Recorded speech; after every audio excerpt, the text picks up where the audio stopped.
ବ୍ରାହ୍ମଣୀ ତରଙ୍ଗ ଥାନା ଅଞ୍ଚଳରେ ଅଜଣା ଯୁବତୀଙ୍କ ମୃତଦେହ ଠାବ। ରାଉରକେଲା ସହରର ବ୍ରାହ୍ମଣୀ ତରଙ୍ଗ ଥାନା ଅନ୍ତର୍ଗତ କୁଲୁଙ୍ଗା ଅଞ୍ଚଳର ସଅମିଲ୍ ଛକଠାରୁ 100 ମିଟର ନିକଟରେ ଥିବା ଏକ ସରକାରୀ ସ୍କୁଲ ପଛପଟେ ଏକ ଅଜଣା ଯୁବତୀଙ୍କର ମୃତ ଶରୀର ପୋଲିସ ଠାବ କରିଛି। ସଅମିଲ୍ ଛକ ଅଞ୍ଚଳରେ ରହୁଥିବା ଜଣେ ଶ୍ରମିକ ଶୌଚ ପାଇଁ ଯାଉଥିବା ବେଳେ ଉକ୍ତ ଯୁବତୀଙ୍କୁ ବୁଦାମୂଳେ ପଡ଼ିଥିବାର ଦେଖି ତାର ମାଲିକଙ୍କୁ ଜଣାଇଥିଲେ। ମାଲିକ ଜଣଙ୍କ ସାଙ୍ଗେ ସାଙ୍ଗେ ବ୍ରାହ୍ମଣୀ ତରଙ୍ଗ ଥାନାକୁ ଖବର ଦେଇଥିଲେ। ବ୍ରାହ୍ମଣୀ ତରଙ୍ଗ ପୋଲିସ ଘଟଣାସ୍ଥଳରେ ପହଞ୍ଚି ତଦନ୍ତ ଜାରି ରଖିଛି। ଶବ ବ୍ୟବଚ୍ଛେଦ ପରେ ସତ୍ୟାସତ୍ୟ ଘଟଣା ସାମ୍ନାକୁ ଆସିବ ବୋଲି ପୋଲିସ ପକ୍ଷରୁ ସୂଚନା ମିଳିଛି।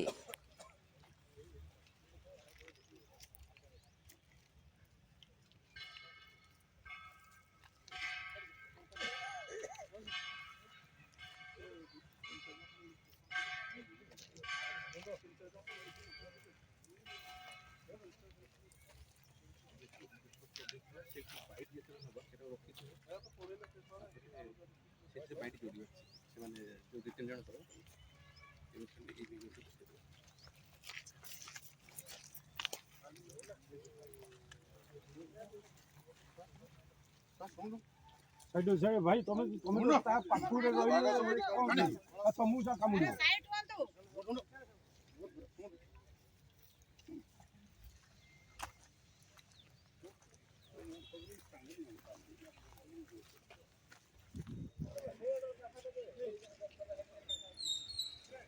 ରାଉରକେଲାରୁ ଲବକିଶୋର ନାୟକଙ୍କ ରିପୋର୍ଟ, ନାଗରାଜ ନ୍ୟୁଜ୍।